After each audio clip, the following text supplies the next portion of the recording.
7장, 고린도전서 7장. 7장 우리가 어디까지 읽냐면요, 24절까지 우리 같이 읽으십시다. 7장 1절부터 24절까지 시작. 너희가 쓴 문제에 대하여 말하면 남자가 여자를 가까이 아니함이 좋으나 음행을 피하기 위하여 남자마다 자기 아내를 두고 여자마다 자기 남편을 두라. 남편은 그 아내에 대한 의무를 다하고 아내도 그 남편에게 그렇게 할지니라. 아내는 자기 몸을 주관하지 못하고 오직 그 남편이 하며 남편도 그와 같이 자기 몸을 주장하지 못하고 오직 그 아내가 하나니 서로 분방하지 말라. 다만 기도할 틈을 얻기 위하여 합의상 얼마 동안은 하되 다시 합하라. 이는 너희가 절제 못함으로 말미암아 사탄이 너희를 시험하지 못하게 하려 함이라. 그러나 내가 이 말을 함은 허락이요 명령은 아니니라. 나는 모든 사람이 나와 같기를 원하노라. 그러나 각각 하나님께 받은 자기의 은사가 있으니 이 사람은 이러하고 저 사람은 저러하니라. 내가 결혼하지 아니한 자들과 가부들에게 이르노니 나와 같이 그냥 지내는 것이 좋으니라. 만일 절제할 수 없거든 결혼하라. 정욕이 불같이 타는 것보다 결혼하는 것이 나으니라. 결혼한 자들에게 내가 명하노니 명하는 자는 내가 아니요 주시라. 여자는 남편에게서 갈라서지 말고 만일 갈라섰으면 그대로 지내든지 다시 그 남편과 화합하든지 하라. 남편도 아내를 버리지 말라. 그 나머지 사람들에게 내가 말하노니 이는 주의 명령이 아니라 만일 어떤 형제에게 믿지 아니하는 아내가 있어 남편과 함께 살기를 좋아하거든 그를 버리지 말며 어떤 여자에게 믿지 아니하는 남편이 있어 아내와 함께 살기를 좋아하거든 그 남편을 버리지 말라.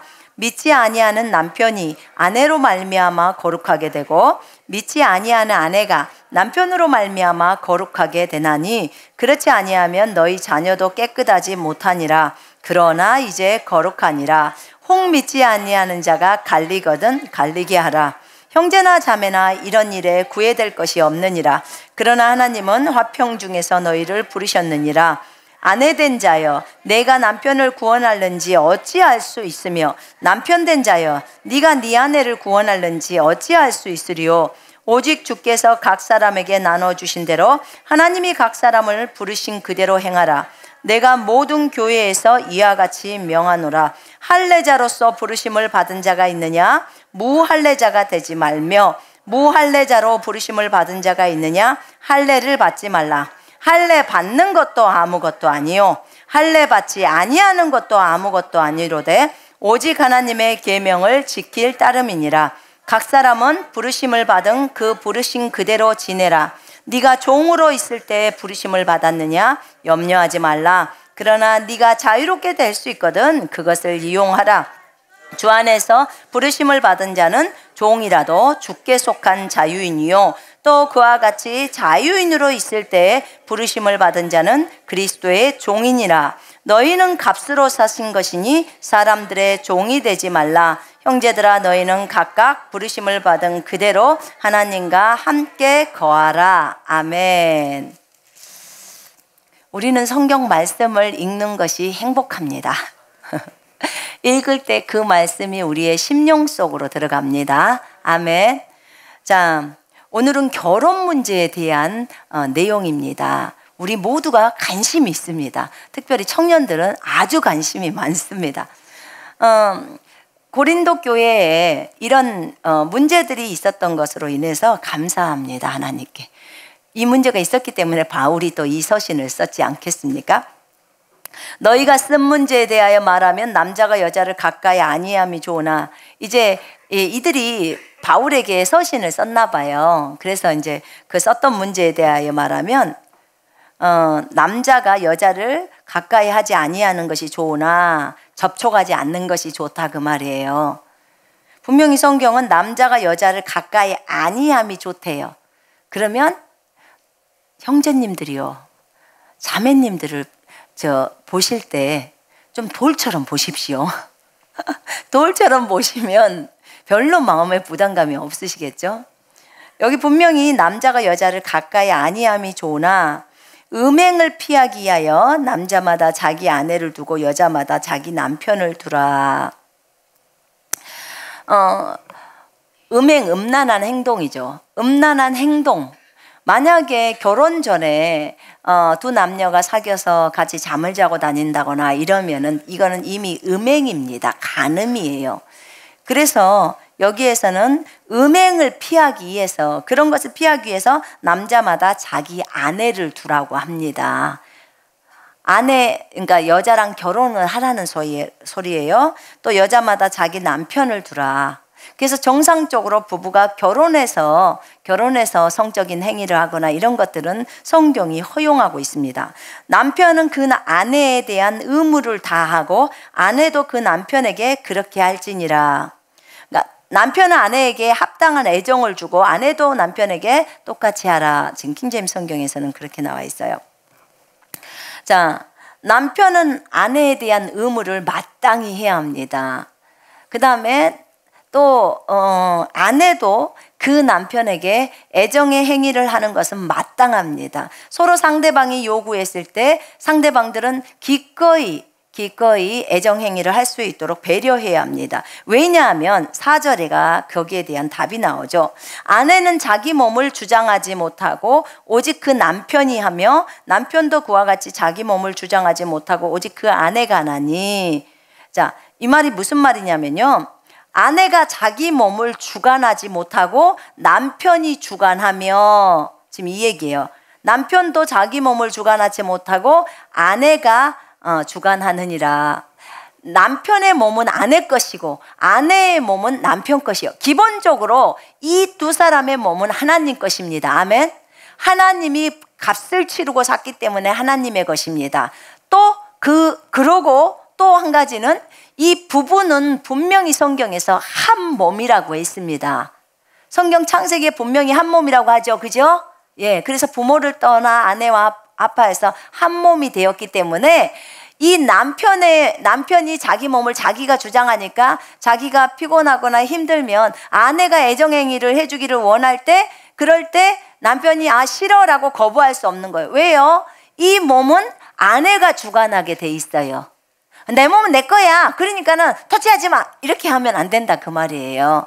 그래서 아내가 남편에게 요구를 할 때 남편은 마땅히 아내에게 애정행위를 해줘야 되고, 또 남편이 요구할 때 마땅히 아내가 힘들어도 남편에게 애정행위를 해줘야 되는 것이 마땅한 거예요. 지금 그것을 마땅한 권리라고 지금 말하고 있는 것입니다.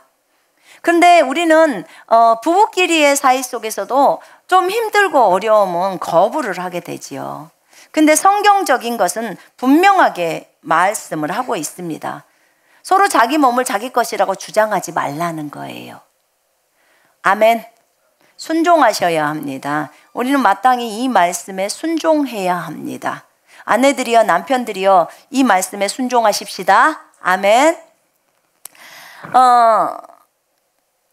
5절에 너희는 서로 권리를 빼앗지 말라. 다만 금식과 기도할 틈을 얻기 위하여 합의상 잠시 떨어져 있다가 다시 합하라. 이는 사탄이 너희의 자제하지 못함으로 인하여 너희를 시험하지 못하게 하려 함이라. 이렇게 나왔습니다.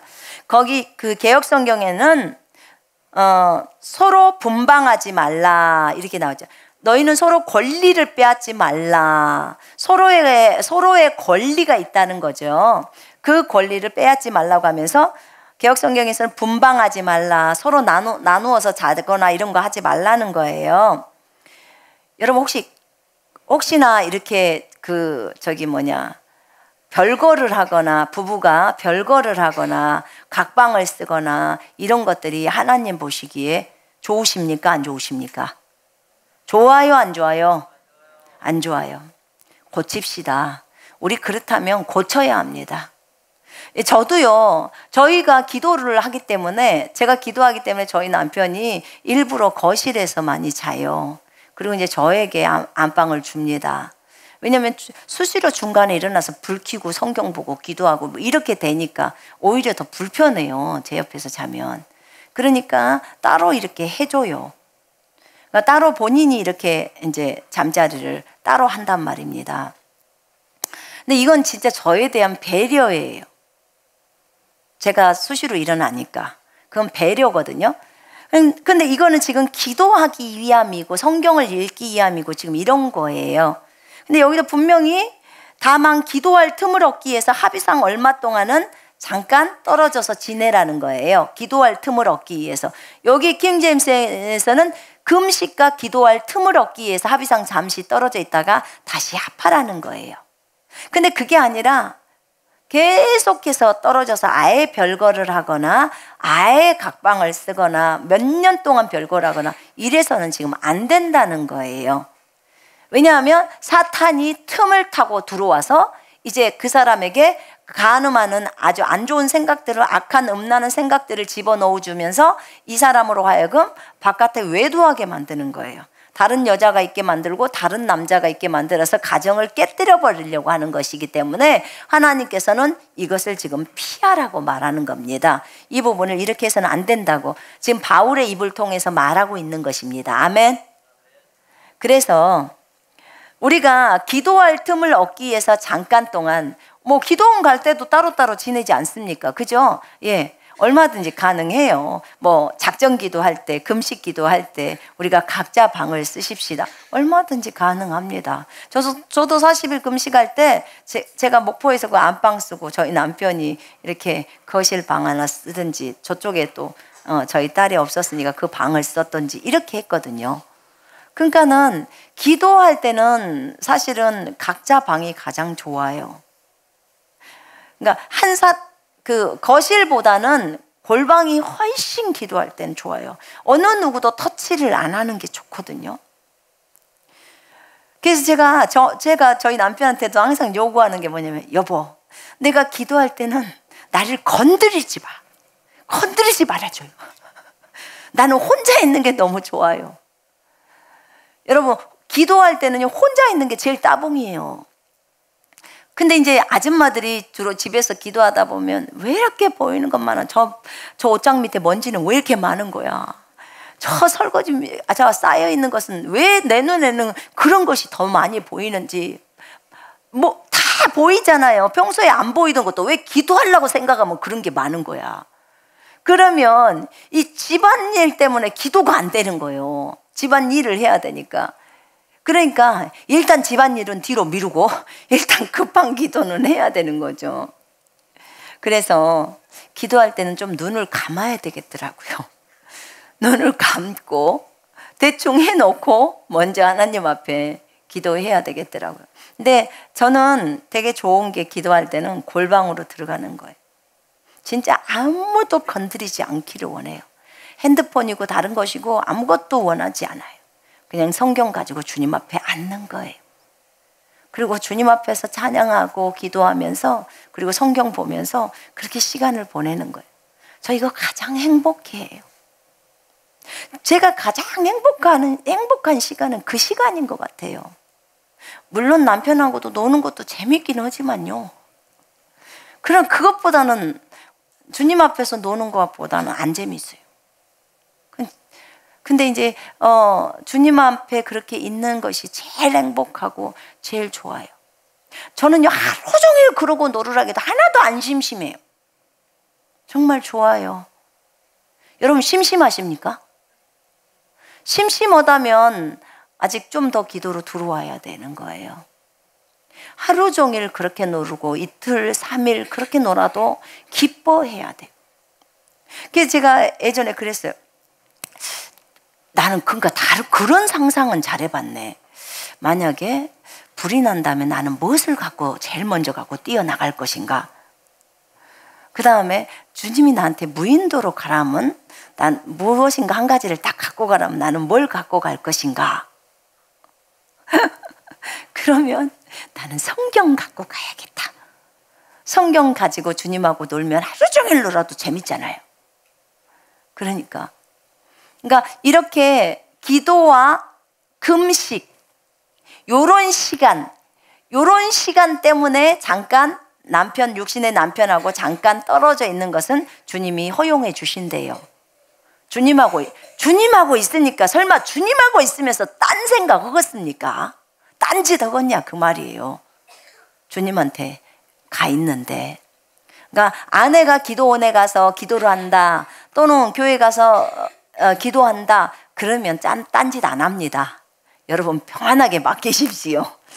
아내가 또는 남편이 그렇게 기도한다 그런다면 믿으십시오. 아멘. 그래서 이렇게 합의상 얼마 동안은 약간은 떨어져 있다가 다시 합하라는 거예요. 왜냐하면 너희가 절제를 못한다는 거예요. 절제하지 못함으로 인해서 사탄이 너희를 이제 시험을 한다는 거죠. 그거 못하게 하려고 그러는 거예요. 바울은요, 참 바울도 사람의 속을 많이 읽은 것 같아요. 보면 그만큼 주님 나라를 위해서 했기 때문에 하나님이 또 그런 은사도 주셨을 뿐만 아니라 통찰력도 주시지 않았을까요? 그래서 이런 것들 때문에 많이 올목거리가 된다는 걸 알았죠. 그러나 내가 이 말을 하면 허락이요 명령은 아니니라. 주의 명령이 있고요. 또 바울이 그냥 허락하는 것이 있고 그렇습니다. 주의 명령은 우리가 반드시 지켜야 합니다. 주님의 명령은 지켜야 합니다. 아멘. 너희는 가서 만민에게 복음을 전해라. 이거 지상대 명령입니다. 가서 모든 족속을 제자 삼아라. 이것도 명령입니다. 족속을 제자 삼는 것도 명령이에요. 군대를 만드는 게 명령이다 그 말이에요. 제자가 군인이니까.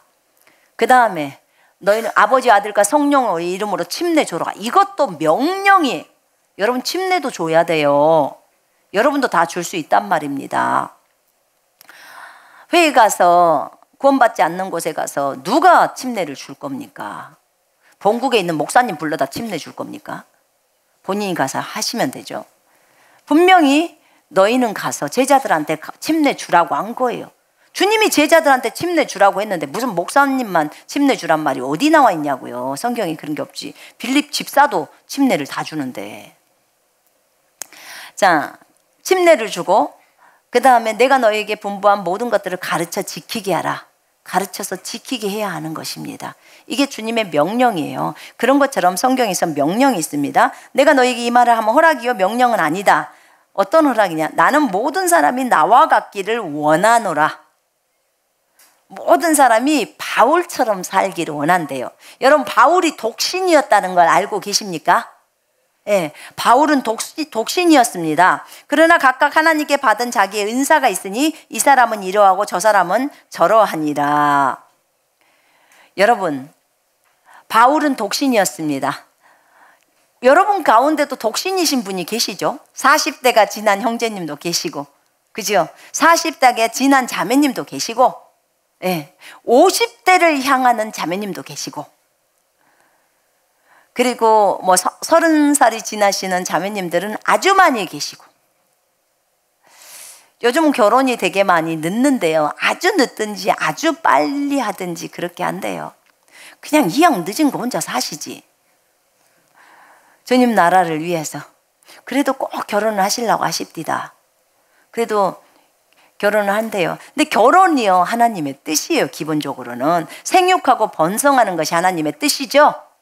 생육하고 번성하는 것은 하나님의 뜻입니다. 아멘. 그래서 임신을 하는 것은 하나님의 뜻이에요. 여러분 창세기 1장 28절을 붙들고 하나님 생육하고 번성해서 땅에 충만하라. 이건 명령이에요. 명령. 아기를 낳아야 되는 것은 명령이에요. 아기 안 낳는 건 명령 불복종이에요. 그러니까 아기를 낳게 해주세요 라고 요구를 하실 수 있어요. 그래서 믿음을 가지시고 요구를 해보세요. 하나님께. 근데 지금 마지막 때라 이 아기를 낳아야 될까 말아야 될까 이런 갈등을 겪고 있으면은 그것이 100%의 믿음으로 안 돼요. 믿음으로 하는 게. 그러나 진짜 그것을 믿는다면 임신은 됩니다. 왜냐하면 명령이기 때문에. 주님이 허락해 놓고는 임신 허락했는데 아기를 안 준다는 게 말이 됩니까? 그래서 주님이 말했잖아요. 생육하고 번성해서 땅에 충만하라. 난 충만하게 하고 싶은데 주님이 안 주니까 빨리 주세요. 요구할 수 있어요. 얼마든지. 그렇습니다. 저도요, 나중에 저도 잘 몰랐어요. 몰랐는데, 나중에 이제 산부인과에서 이렇게 검사도 하고 뭣도 하는데, 자궁 내막증이고 무엇이고, 하여간하고 벨롬의 병도 많아가지고, 도저히 뭐 임신할 수 있는 그런 사람도 아니었대요. 애만 둘 낳았구만. 그러니까 모르니까 냅두는 거예요. 그리고 당연히 하나님이 아기 주실 것을 믿고 구하죠. 그죠? 그것을 몰랐으니까 구하기가 쉽죠. 뭔 병인 줄 알았으면은, 왜냐면 의사들은 주로 아기를 못 가지란다는 말을 많이 하니까. 근데 여러분, 태를 여시는 분은 주님이세요. 아멘. 태를 여시는 분이 주님이세요. 그래서 이런 부분들에 대해서 신경 쓰지 마요. 너무 그렇게 스트레스 받고 살지 마요. 하나님이 명령했으니까 우리는 명령대로 순종하기를 원합니다. 하면 돼요. 그러면 하나님이 주실 겁니다. 아멘. 그래서 여기에서 바울은 본인이 혼자 사는 것처럼 여러분도 독신으로 살기를 원합니다 라고 했어요. 성경에 보니까요, 마태복음 19장에 보니까 그 고자에 대한 얘기가 나와요. 고자.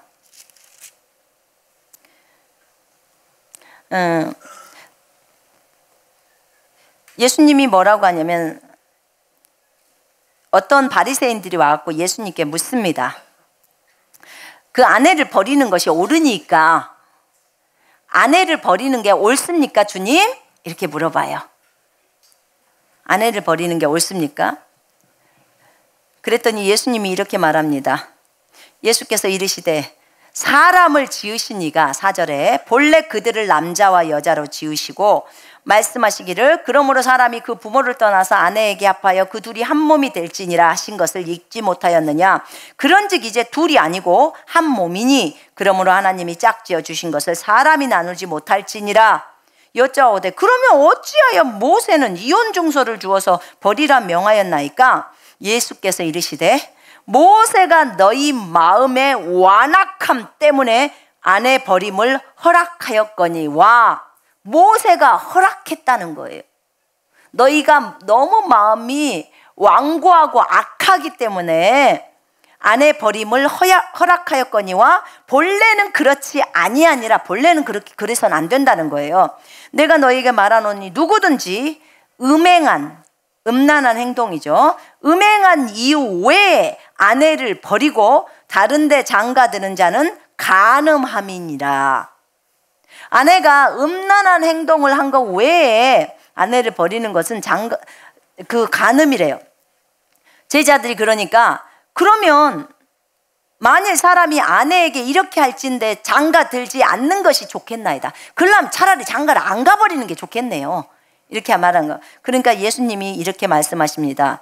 사람마다 이 말을 받지 못하고 오직 타고난 자라야 할지니라. 어머니의 태로부터 된 고자도 있고, 그러니까 선천적으로 고자가 된 사람이 있고, 사람이 만든 고자도 있고, 천국을 위하여 스스로 된 고자도 있도다. 이 말을 받을 만한 자는 받을지어다.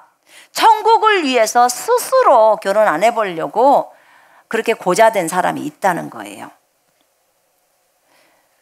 결혼을 안 하신 분들은 주님 때문에 안 하려고 하는 거죠? 맞지요? 아니에요.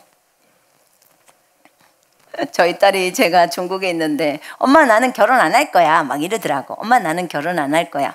아이 사랑아, 결혼해야지. 왜 안 해? 결혼해야지. 당연하지 않겠어? 이랬어요.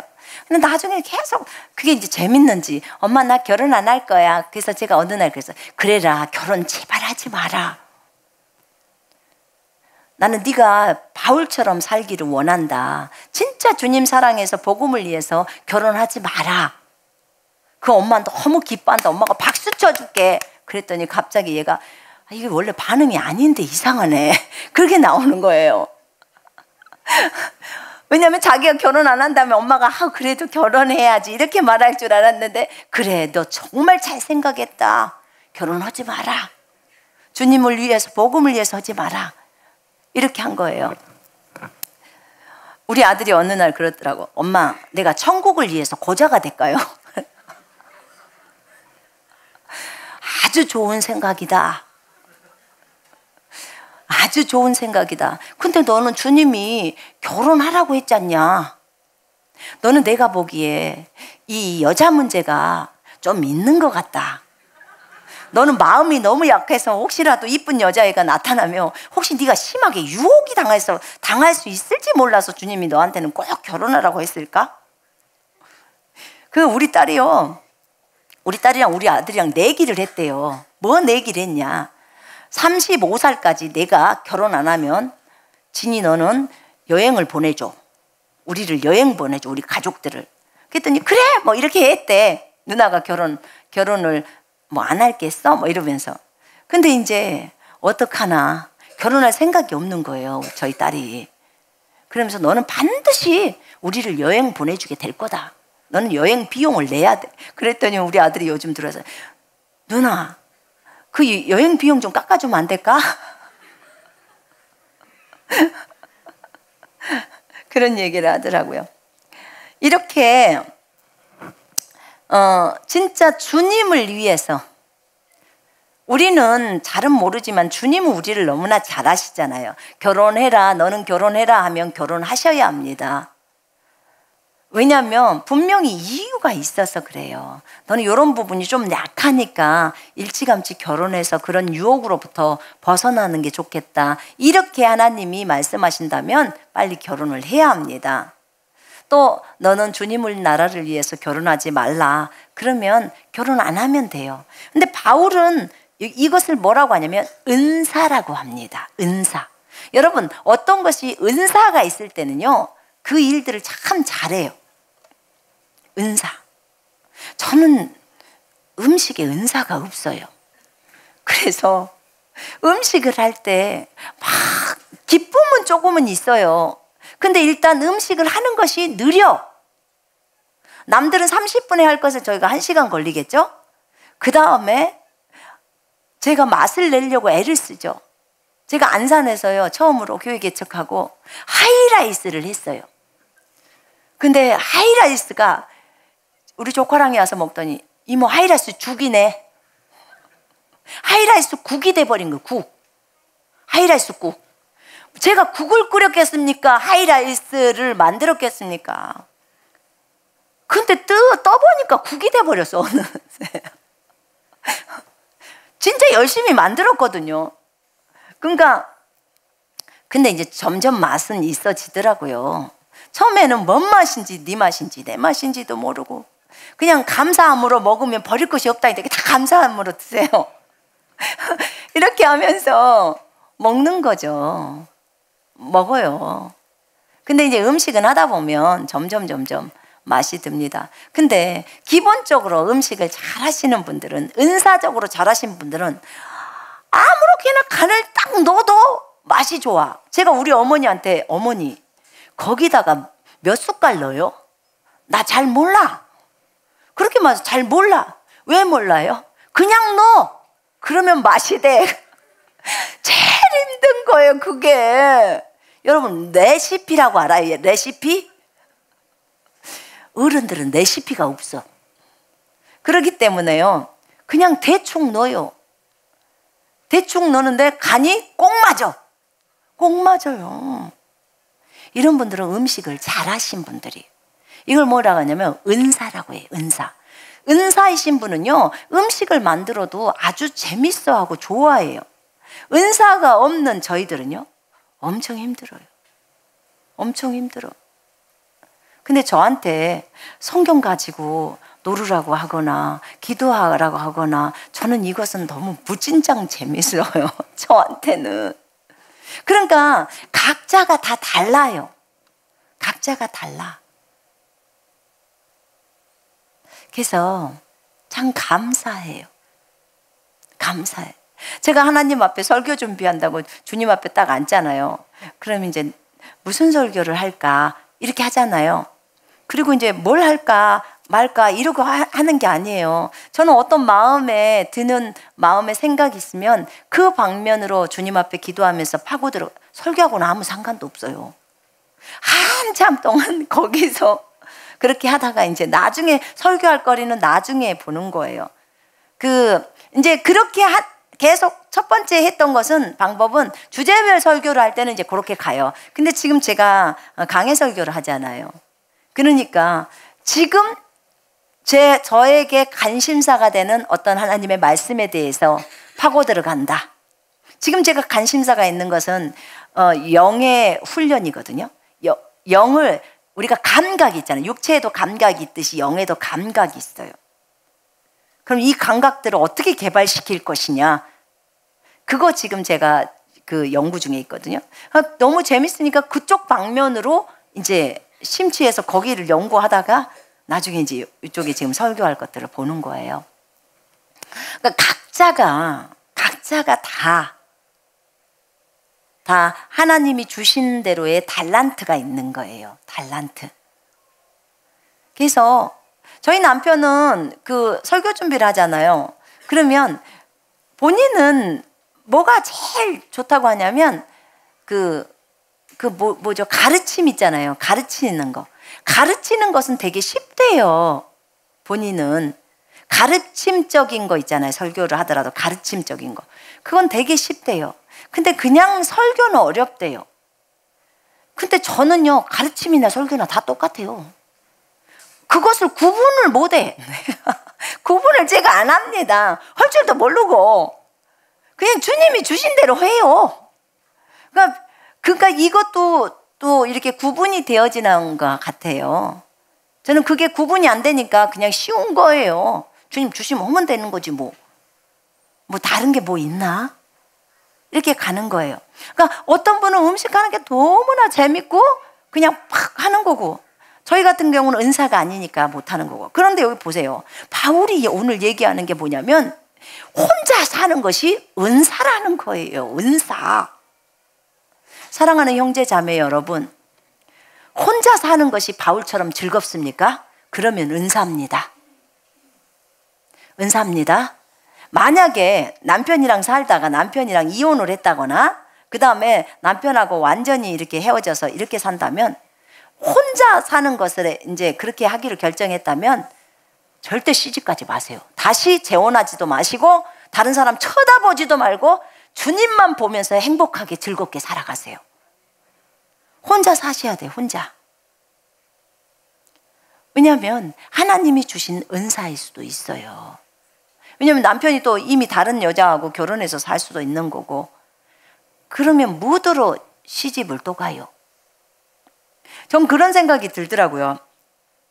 만약에 진짜 남편이 주님 나라를 간다면 나는 또 결혼을 할 것이냐? 나는 징해서도 안 해. 결혼 징해서도 안 해요. 왜냐하면 결혼을 하려면 또 맞춰야 되잖아요. 또 우리가 20대 때부터 맞추어서 자기를 버리고 사는 삶인데 이거 또 맞춰가야 되잖아요. 차라리 나는 너무나 그 좋은 주님하고 행복하게 오랫동안 주님만 쳐다보면서 가겠다는 거예요.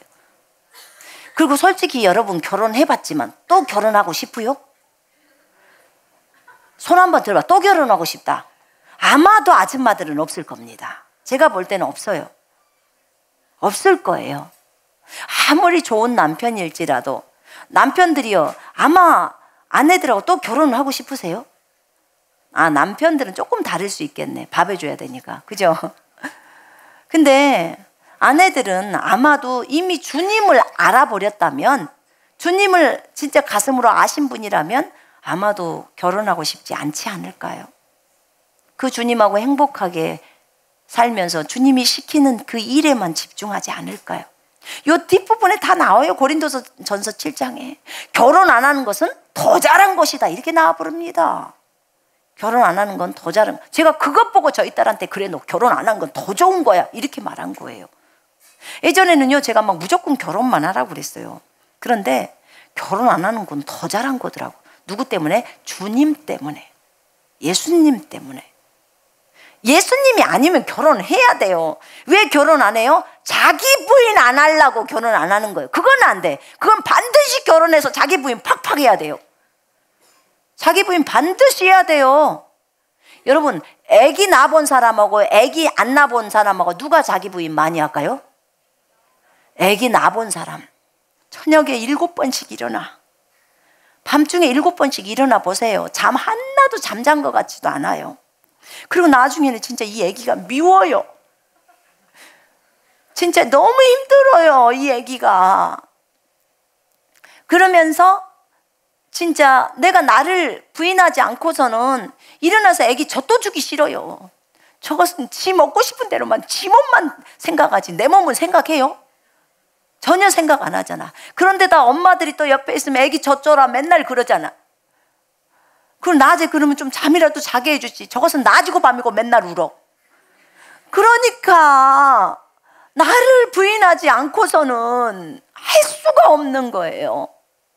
그래서 하나님이 또 자녀를 주신 거예요. 근데 자녀를 주면서 우리가 기쁨도 있지만 그만큼 자기를 내리는 훈련이 필요한 거예요. 자기를 버리지 않고서는 그 아이를 키워낼 수가 없어요. 아기가 열이 펄펄 날 때도, 열나고 힘들 때도 남편들은 잘 잡디다. 우리 남편은 잘 주무십디다. 근데 엄마는 못 자고 아기 수발 들어요. 진짜 아내들이요 더 많이 희생합니다. 근데 요즘은 달라지기도 했다 합디다. 아빠들이 아기 젖주고 엄마들이 잠잔다 합디다. 아기 우유병에다 이렇게 해서 준대요. 근데 이제 저희 때는 그러지 않았어요. 그러니까 훨씬 아내들이 희생하고 수고하죠. 그러니까 주님을 알아도 더 빨리 알고 깊이 아는 거예요. 그만큼의 수고와 희생이 있었기 때문에. 그래서 만약에 제가 그랬어요. 저희 딸한테 네가 진짜로 자기 부인하기 싫어서 결혼을 안 한 거라면 너는 반드시 시집 가야 된다. 그래서 반드시 자기 부인을 하는 것을 배워야 한다. 수고하고 힘든 것을 해야 한다. 그래야 네가 성장한다. 이렇게 말을 했습니다. 그러나 진짜 은사라서 주님 너무 사모하고 사랑해서 그런다면 뭐 굳이 결혼을 해야 될 이유가 무엇이겠느냐. 주님 나라를 위해서 그렇게 하거라. 제가 그랬습니다. 이곳에서 이제 형제 자매들이 계시지만 한번 주님께 물어보세요. 진짜 나는 은사가 있는가? 여러분 머릿속에 막 남자가 맴돌고 여자가 맴돌고 계속 이런 음란한 생각이 들어온다. 그러면 절대 은사 없습니다. 은사 없으니까 그냥 일찌감치 결혼하세요. 일찌감치 결혼하시고 그리고 행복하게 잘 사세요.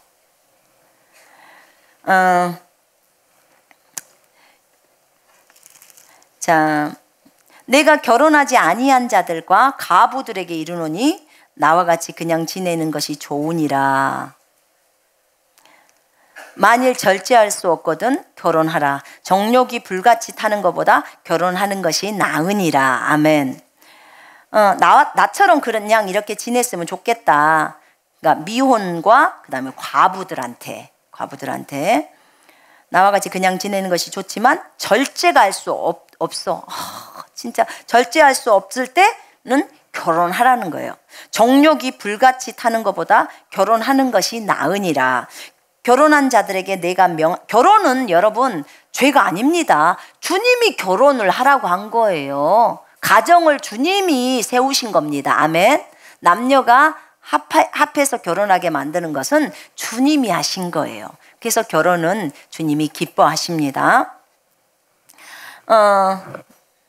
결혼한 자들에게 내가 명하노니 명하는 자는 내가 아니요 주시라. 결혼한 자들에게 내가 이제 결혼한 사람한테 말합니다. 여자는 남편에게서 갈라서지 말라는 거예요. 만일 갈라섰으면 이미 갈라서 버렸으면 그대로 지내든지 다시 그 남편과 화합하든지 하라.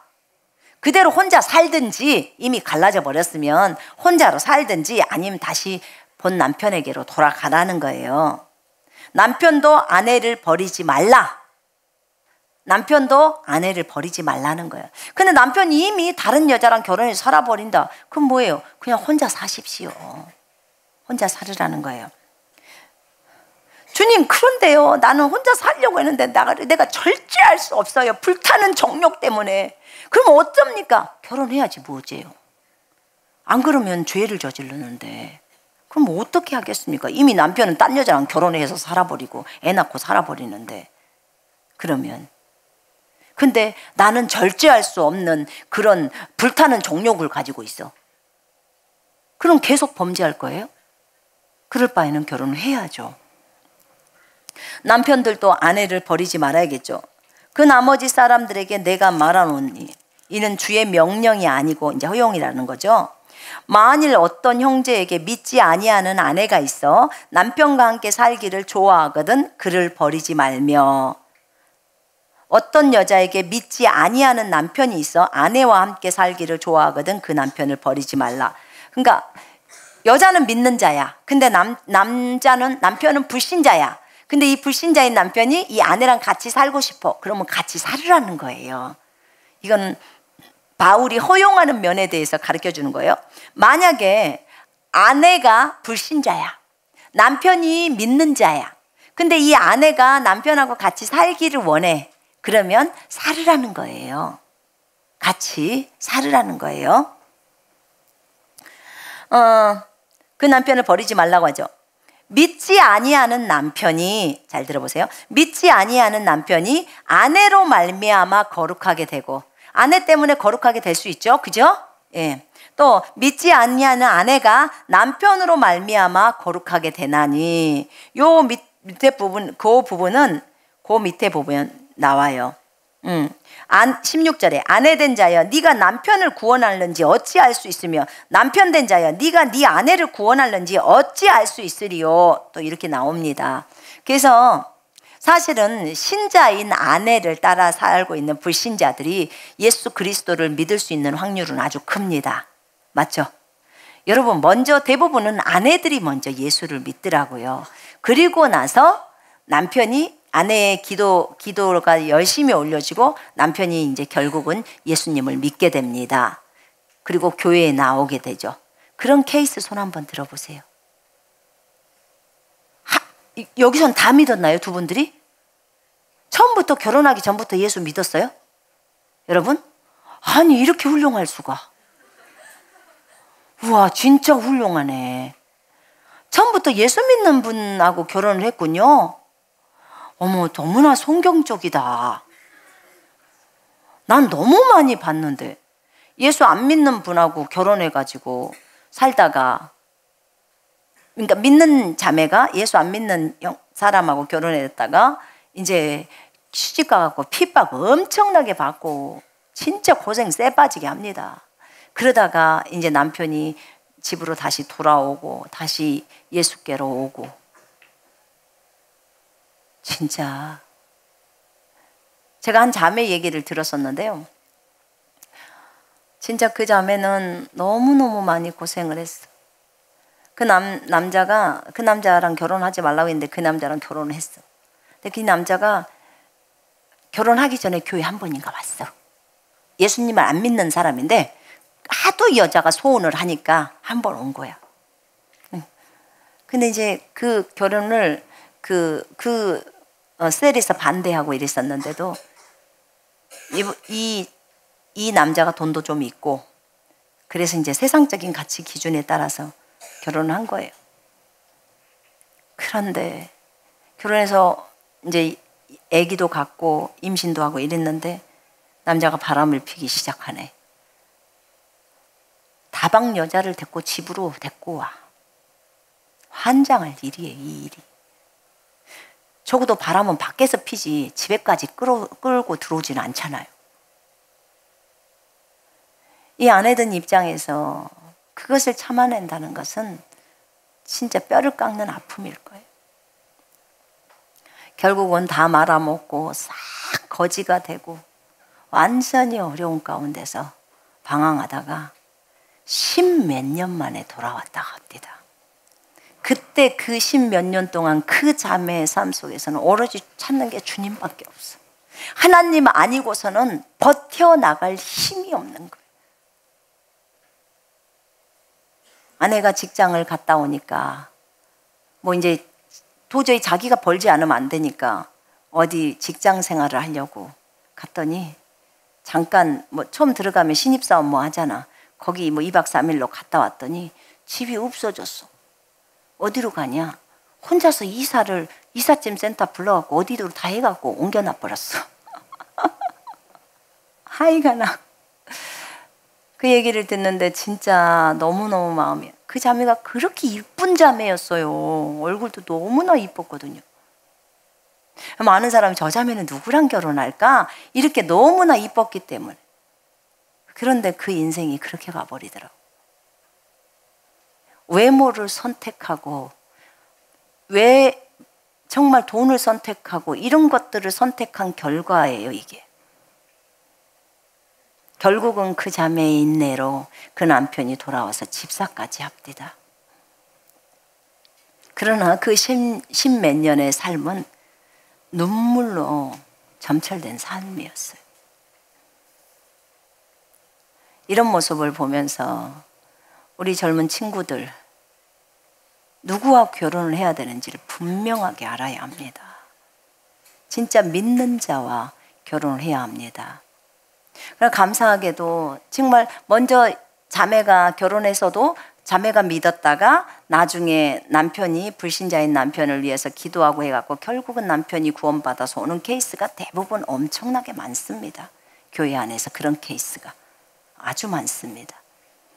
근데 그것도 참 고통이죠. 그러나 여기 보십시오. 아내 된 자여 네가 남편을 구원하려는지 어찌할 수 있으며, 남편 된 자의 형제에게 말하는 거예요. 네 아내를 네가 구원할지 어찌 알겠느냐, 이런 말을 합니다.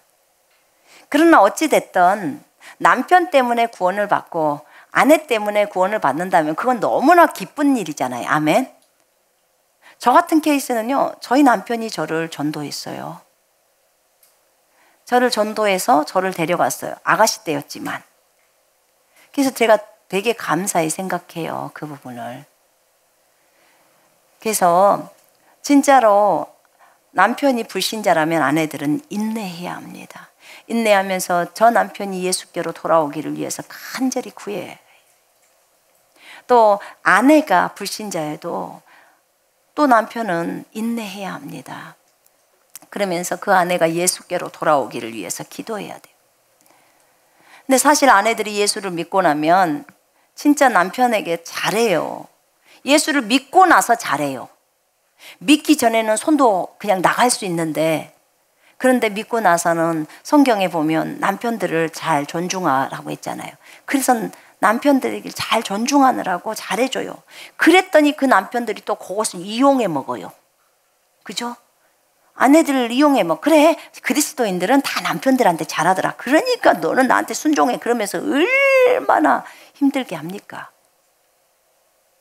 그리고 순종 안 하면, 야, 너네 하나님이 성경에 그거 안 적어놨냐? 꼭 그거는 또 어떻게 알아가지고 그 말을 가지고 얘기합니다.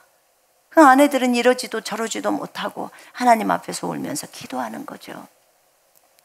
남편의 신앙이 살 수도 있도록 기도합니다. 그러나 제가 볼 때 그래도 가정에서 아내가 믿음이 좋은 게 훨씬 좋아요. 그래야 가정이 흔들리지 않아요. 결국은 남편 다 돌아옵니다. 주님께로 와요. 근데 남편이 믿음이 좋은데 아내는 믿음이 없다, 이러면 가정이 어려워. 아내가 뭐라고 하면 남편들이 흔들려. 어렵더라고요. 근데 여자들이 믿음이 좋으면 남편들이 지금 좀 안 하고 핍박하고 뭐해도 결국은 그 가정이 일어서 버리더라고. 그렇게 돼 있더라고요. 자매들이여 힘을 내십시오. 아멘. 그리고 남편들에게 부탁합니다. 아내들에게 좀 잘 좀 해줘요. 잘 좀. 진짜 아내들 많이 고생합니다. 남편을 위해서 얼마나 많이 기도합니까? 남편들이 아내들한테 진짜 잘해줬으면 좋겠습니다. 아주 많이 잘해줬으면 좋겠습니다. 특별히 나이 드신 분들 더 많이 잘해주십시오. 아내들도 마땅히 남편을 존중해야 합니다. 그게 필요합니다. 믿지 아니하는 남편이 아내로 말미암아 거룩하게 되고 믿지 아니하는 아내가 남편으로 말미암아 거룩하게 되나니 그렇지 아니하면 너희 자녀도 깨끗하지 못하니라. 그러나 이제 거룩하니라. 이 14절의 말씀은 제가 못 푸는 말씀입니다.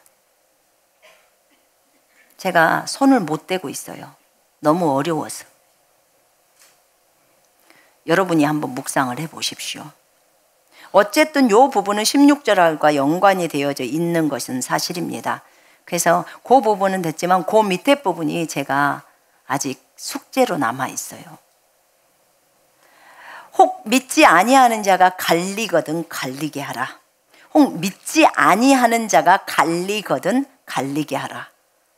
형제나 자매나 이런 일에 구애될 것이 없느니라. 그러나 하나님은 화평 중에서 너희를 부르셨느니라.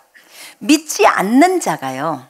15절에 믿지 아니하는 자가 떠나겠다면, 지금 갈린단 말은 떠나겠다면, 그러니까 아내는 믿는 자고 남편은 안 믿는 사람이에요. 근데 그 안 믿는 사람이 나 떠나겠어. 나 너하고 살기 싫어. 난 떠날 거야. 이렇게 이제 안 믿는 사람이 말했다면 그를 떠나게 하라. 떠나게 냅두래요. 형제나 자매나 그런 일에 매여 있지 아니하느니라. 그러나 하나님께서는 우리를 화평으로 부르셨느니라. 남편이 너 예수 믿으니까 나 너 싫어. 그리고 나 너 떠날 거야. 믿지 않는 자 그러면 그럼 가라고 냅두라는 거예요. 그거 가라고 해라. 형제 자매들은 그런 거 신경 쓰지 마. 아내가 믿지 않는데 믿는 남편에게 나 당신이랑 살기 싫어. 갈 거야. 이혼할 거야. 떠날 거야. 그럼 가거라. 이렇게 하라는 거예요 지금. 제 말이 아니고요. 따지려면 바울한테 따져야 됩니다. 지금 15절에서 그 말이 나와요. 믿는 자는 그런 것에 신경을 안 쓴다는 거예요. 그러니까 믿지 않는 자가 그랬을 때요. 믿는 자가 믿지 않는 자한테 나 떠날 거야 이렇게 하지 말라는 거예요. 그건 아니에요 여러분. 믿지 않는 자가 믿는 자에게 그렇게 말할 때 믿는 자는 괜찮다는 거예요. 그 얘기를 하고 있는 것입니다. 그러나 하나님은 화평 중에서 평강 중에서 너희를 부르셨다고 합니다. 그러면서 아내 된 자여 네가 남편을 구원할지 어떻게 알 것이고 남편 된 자여 네가 아내를 구원하려는지 어떻게 알 수 있느냐. 오직 주께서 각 사람에게 나눠주신 대로 하나님이 각 사람을 부르신 그대로 행하라. 내가 모든 교회에서 이와 같이 명하노라. 예. 각 사람은 하나님이 나눠주신 대로, 각 사람은 주께서 부르신 대로 그대로 행하라는 거예요. 그대로. 주님 부르심대로. 너 혼자 살아라 그러면 혼자 살고, 둘이 살아라 그러면 둘이 살고, 그 부르심대로 하라는 거죠. 할례자로서 부르심을 받은 자가 있느냐? 할례자로서 이미 할례를 받은 자, 율법을 지켜야 하는 유대인들 얘기하죠. 할례자로서 부르심을 받은 자가 있느냐? 무할례자가 되지 말며, 무할례자로 부르심을 받은 자가 있느냐? 할례를 받지 마라. 그러니까 무슨 말이냐면요, 할례 받은 후에 부르심 받았는 사람이 있냐? 내가 할례를 받았는데 그 후에 부르심을 받은 사람이 있느냐? 그는 무할례자가 되지 마라. 무할례 시에 아직 할례를 안 받았는데 부르심을 받은 사람이 있느냐? 그는 할례를 받지 마라. 왜 이렇게 말하는 거냐면 19절에 할례를 받는 것도 아무것도 아니며 할례를 받지 아니하는 것도 아무것도 아니로되 오직 하나님의 계명을 지킬 것이니라. 할례 받는 것도 아무것도 아니고 할례 안 받아도 상관없고, 지금 그 말이에요. 갈라디아 6장 15절에 한번 펼쳐보세요. 갈라디아 6장 15절에 그러나 내게는 우리 주 예수 그리스도의 십자가 외에 결코 자랑할 것이 없으니 그리스도로 말미암아 세상이 나를 대하여 십자가에 못 박히고 내가 또한 세상에 대하여 그러하니라. 할례나 무할례가 아무것도 아니로되 오직 새로 지으심을 받는 것만이 중요하니라. 할례나 무할례가 아무것도 아니로되 오직 새로운 피조물 뿐이니라. 이렇게 이제 킹제임스 성경에 나와 있습니다. 새로운 피조물이 최고라는 거예요. 아멘. 그리스도 안에서 주님의 영과 우리의 영이 하나 돼서 새 피조물이 되었잖아요. 새로운 창조물이 되었다는 거예요. 그러니까 할례를 받거나 할례를 안 받거나, 할례를 반드시 받아야 한다, 할례를 반드시 받지 말아야 된다, 둘 다 필요 없다는 거예요. 오직 주님 안에서 거듭나서 새로운 피조물 되면 된다, 그 말이에요. 아멘. 지금 그렇게 성경은 얘기하고 있습니다. 오직 하나님의 계명을 지킬 따름이니라. 아멘. 하나님의 계명이 뭡니까? 서로 사랑하라는 거죠. 각 사람은 부르심을 받은 그 부르심 그대로 지내라. 각 사람은 부르심을 받은 그 부르심 안에서 그대로 지내라는 거죠. 네가 종으로 있을 때 부르심을 받았느냐? 종으로 있을 때 부르심을 받았느냐? 그러나 네가 염려하지 마라. 그러나 네가 자유롭게 될 수 있거든. 그것을 이용해라. 주 안에서 부르심을 받은 자는 종이라도 주께 속한 자유인이고, 또 그와 같이 자유인으로 있을 때 부르심을 받은 자는 그리스도의 종이니라. 내가 아무리 자유인이다, 나는 자유인이다 하면서 자유롭게 살지만 너 또한 그리스도의 종이야. 지금 이 얘기를 합니다. 부르심을 받은 자가 종일지라도 주님 안에서는 우리가 자유로운 자죠. 아멘. 우리가 어디에 소속돼 있지만 그래도 주 안에서는 자유로워요. 아멘. 그런 것처럼 내가 자유인이야 하지만 너는 주 안에서 종이다 이 말이에요. 주님의 종. 이해되십니까? 예. 너희는 값으로 사신 것이니 사람들의 종이 되지 마라. 우리는 값을 주고 주님이 우리를 사셨답니다. 그러니까 누구의 종이 되지 마요? 사람의 종이 되지 마라는 거예요. 사람의 종. 우리는 누구의 종입니까? 하나님의 종입니다. 아멘. 너희가 하나님을 두려워하랴 아니면 사람을 두려워하랴. 내가 아직도 사람을 두려워한다면 나는 그리스도의 종이 아니니라. 이렇게 말합니다, 바울이. 아직도 여러분들이 사람을 두려워한다면 우리는 그리스도의 종이 아니라는 거예요. 우리는 누구만 두려워해야 돼요? 하나님만 두려워해야 돼요. 그리스도만 두려워해야 돼요. 그래야 그리스도의 종입니다. 아멘. 값을 치르고 주님이 사셨기 때문에 사람의 종 노릇하지 마. 사람의 종 노릇이라는 말은요, 이 사람의 눈치만 살피는 거예요. 사람의 눈치. 사람이 저렇게 했지, 사람이 저렇게 했지. 그렇게 하지 말라는 거예요. 하나님의 눈치를 살피는 여러분과 제가 되어야겠습니다. 아멘. 여러분, 그 형제들이요, 자매들한테 너무 남편의 눈치만을 살피게 하는 거, 그거 좋은 거 아니에요. 그 자매를 종으로 만드는 거예요. 그거 진짜 하나님 앞에 범죄한 겁니다. 그렇게 만들지 마십시오. 자매가 하나님을 향해서 갈 수 있도록 도와주십시오. 여러분은 피차 서로 도와야 합니다. 서로 도와야 해요. 자, 형제들아, 너희는 각각 부르심을 받은 그대로 하나님과 함께 거하라. 우리는 하나님 앞에서 부르심을 받은 그대로 주님 안에서 주님과 함께 거해야 합니다. 아멘. 오늘은 여기까지만 하겠습니다. 처녀에 관한 것은 다음번에 하겠습니다. 자, 우리 기도하십시다.